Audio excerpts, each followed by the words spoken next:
Well, hello YouTube! Greetings from the LazyEyebrowReviewer to the final review of the Combiner Wars Bruticus line. This week we take a look at what everything is boiled down to and where the final end result draws its strength from the preceding figures. Last week we covered the mobile version that was a taste test of what's to come today. The first review covered the first entry, a groundbreaking mechanic that came from it too.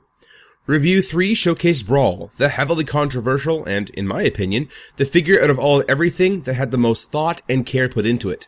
Review 4 is my Project M, a helicopter that was on its own great, but mods gave it its own uniqueness that puts it on the same level as the second review, the one the fans keep going back to.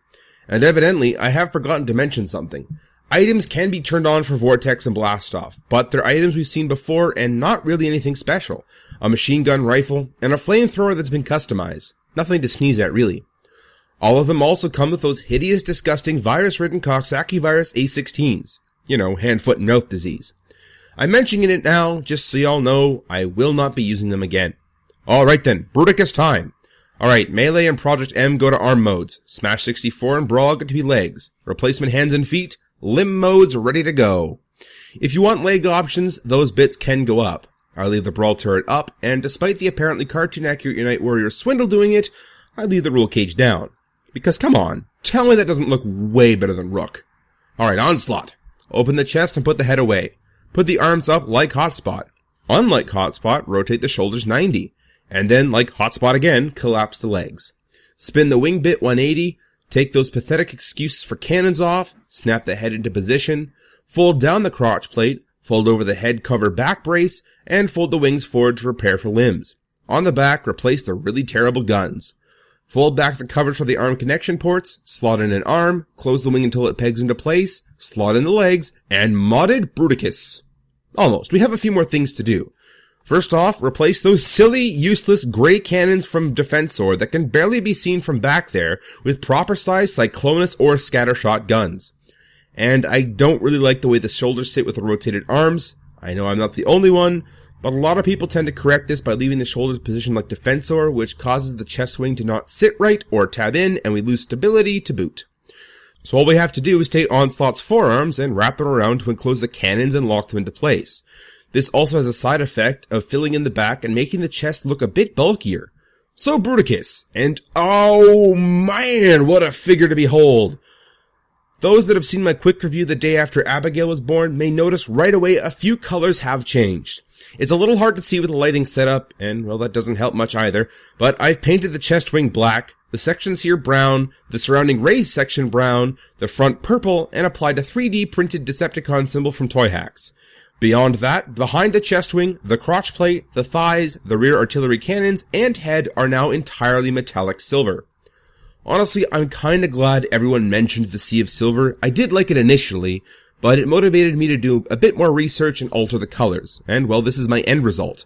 A far better looking Bruticus that matches the animation model a bit better, and in my opinion, may just look a bit better than the Unite Warriors version as well. As now everything is pretty much accurately colored, maybe aside from Swindle's purple hood, but I wasn't a fan of that or the way Unite Warriors tried to fix it. Blast Off is the proper color as opposed to orange and gunmetal. I like Vortex's asymmetrical tail fin sticking up, as I found the totally unbalanced Bruticus to suit the idea of what he was. He wasn't entirely about balance, but about heft, and just wrecking things with his might. But that's not to say he wasn't balanced or anything. I mean, this here is my favorite configuration of Combiner. I've already covered how much I love the hefty ground vehicle as legs. They look like they could totally support the might of Bruticus.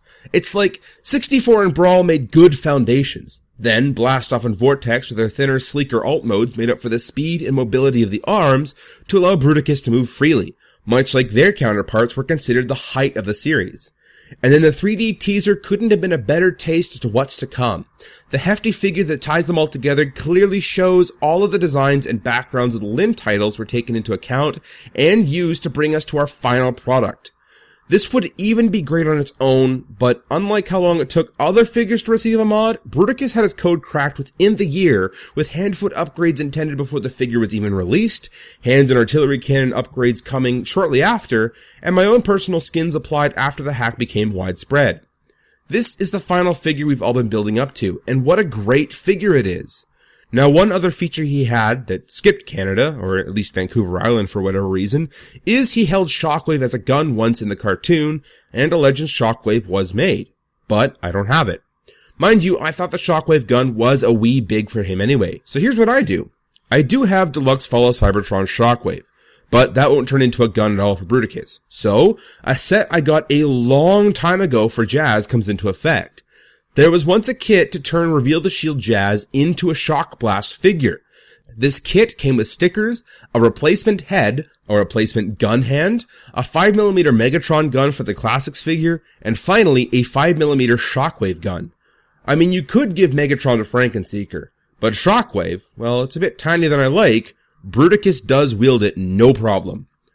Honestly, I was hoping to somehow obtain the Shockwave gun from MP29 and use that for Bruticus, but, well, there's no way I'm affording that guy. Oh well. That being said, Follow Cybertron Shockwave holds it alright too, even for taking out such creations as the one that turned on him, Frankenseeker. So, Articulation, since it's different from Defensor. Head is on a ball joint for all sorts of spin and tilt action. I actually appreciate this. This concludes the different articulation. Other than that, the Perfect Effect hands and feet are way better than their previous attempts. They look big and bulky as opposed to skeletal, and in general, industrial and militant, and they completely suit Bruticus. I love them to bits. They make poses like, why? Hands on hips, and hand it over, all look convincing and awesome no matter what conversational hands you might put them into. For size comparison, Superion and Defensor. I still love Superion so much better, but Bruticus edges out Defensor by a fair amount. Even though the molds are the same at the core, as made evident by the thighs, there's just so much variation that makes him different that it's like having an entirely new combiner made up of entirely new molds. On the Decepticon side of things, he fits right in alongside TFC Hercules and Fans Project Intimidator. They're all roughly in scale with each other combined form-wise, and I actually kinda like that all three come from different design styles. They all look great, but they all have their own uniqueness to them, too. What's especially great is Devastator is slightly taller than them all, as opposed to being this stupid size. I mean, Combiner Wars Devastator is great and all, but he is masterpiece size for all intents and purposes. That's utterly useless when you're trying to display them with the other Scramble City figures. Finally, playability options. Aside from him being a fantastically awesome, big, broy, beefy, 50-some-odd roster combiner with tons of third-party entries, other features include the left shin of Brawl being able to point out for a knee cannon. Much like Follow Cybertron gave us the idea for, a helicopter rotor shield is possible, and does it ever look slick being used. And as I mentioned in the Blast-Off review, the design of the jet, as opposed to a helicopter retool, allows for a flamethrower jet to be possible, to a greater effect if you happen to own the masterpiece Ironhide. So those have been all the reviews over the past 3 years of 8 combiners. And while I do have a Combutron and a Betatron, I think I'm done combiner reviews. But, well, I'll save those comments as well as the sequel to the DK wrap you were expecting today for the next video. Tune in next week for the Combiner Wars retrospective, where I look back and give my thoughts on the line as a whole, and my thoughts of combiners going forward, as well as the sequel to the DK wrap that has very little to do with Donkey Kong that you've all been asking for as well. This has been the Lazy Eyebrow Reviewer.